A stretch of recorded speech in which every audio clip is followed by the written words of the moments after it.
ఈ సింప్టమ్స్ ఉండి డాక్టర్ చెప్పిన తర్వాత ఫుడ్ విషయంలో ఎలాంటి కేర్ తీసుకుంటే బెటర్ అంటారు? ఎలాంటి ఫుడ్ తీసుకుంటే? డెంగ్యూకి ఫుడ్కి ఏం పెద్దగా సంబంధం లేదండి. నార్మల్ ఫుడ్ తీసుకోవచ్చు. కాకపోతే ప్లేట్లెట్లు అనేది కొంచెం పెరగడానికి ఛాన్సెస్ ఉన్న ఫుడ్ తీసుకుంటే బెటర్ అంటుంటారు కదా. ప్లేట్లెట్స్ ఫుడ్తో పెరగవు. ఇప్పుడు మీరు పపాయ లీవ్స్ కానీ పపాయ తీసుకోమని చెప్తుంటారు, అవేం ఉండవు అమ్మా.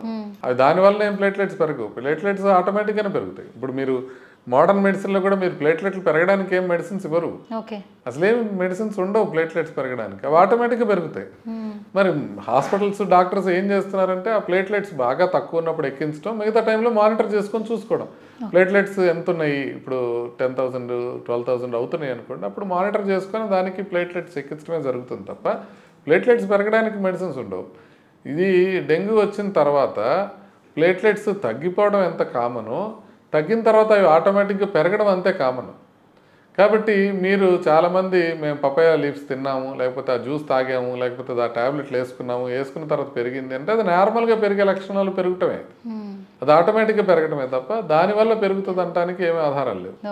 కాబట్టి మనం ఏదో స్పెషల్ ఫుడ్ తినడమో, ఇది చేయడమో, అది చేయడమో ఇదంతా అనవసరం. మనం జస్ట్ జాగ్రత్తగా మానిటర్ చేసుకుంటూ ఒకవేళ ప్లేట్లెట్ కౌంట్ మరీ తగ్గుతుంటే ప్లేట్లెట్ ఎక్కించుకోవటం, లేదంటే వదిలేయటం, అది ఆటోమేటిక్గా పెరుగుతుంది.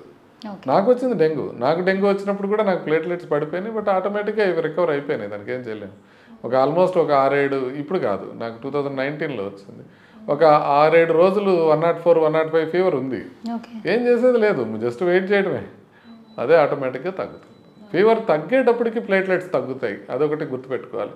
ఫీవర్ బాగా ఎక్కువ ఉన్నప్పుడు భయపడుతూ ఉంటారు, ఫీవర్ తగ్గగానే రిలాక్స్ అవుతారు, కానీ ఫీవర్ తగ్గే టైంలో ప్లేట్లెట్స్ తగ్గుతాయి, అది కొంచెం గుర్తుపెట్టుకోవాలి. ఫీవర్ తగ్గిన తర్వాత ఇంకొద్దిగా జాగ్రత్తగా మనం ప్లేట్లెట్ కౌంట్స్ మానిటర్ చేసుకుంటూ ఉండాలి. ఇంకొక థింగ్ డాక్టర్ గారు, బేసిక్గా జ్వరం వస్తే ఆల్మోస్ట్ చాలామంది ఫుడ్ విషయంలో ఏంటంటే అక్కడ ఏది ఉంటే అది తినేస్తూ ఉంటారు. మెయిన్గా చికెన్ కర్రీస్ ఎక్కువ తింటుంటారు, చికెన్ సంబంధించిన ఎక్కువ ఐటమ్స్ తినేస్తూ ఉంటారు. చాలామంది డాక్టర్స్ ఏం ప్రిఫర్ చేస్తారంటే అసలు చికెన్ అనేది మీరు అవాయిడ్ చేయండి, జాండీస్కి కారణం అవుతుంది, ఆ టైంలో తీసుకుంటే చాలామందికి కొంతమంది బాడీలు బట్టి అని చెప్తుంటారు. కానీ దాని అయితే ఎవరు పాటించరు.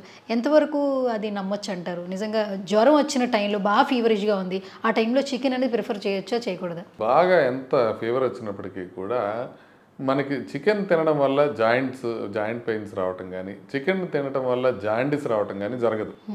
చికెన్ ప్రిపరేషన్లో ప్రాబ్లం ఉంటే వచ్చే అవకాశం ఉంటుంది, అది కంటామినేటెడ్ అయి ఉంటే వచ్చే అవకాశం ఉంటుంది. అందుకనే మీరు ఇంట్లో వండిన చికెన్ తింటే ఏం ప్రాబ్లం ఉండదు. కాకపోతే మీరు జ్వరం వచ్చిన టైంలోనే బయట నుంచి మీరు ఫుడ్ తెచ్చుకొని చికెన్ తిన్నారంటే దాంట్లో ఏదైనా వైరల్ ప్రాబ్లమ్స్ కానీ లేకపోతే బ్యాక్టీరియా కానీ ఉంటే దానివల్ల అడిషనల్ ప్రాబ్లమ్స్ వచ్చే అవకాశం ఉంటుంది.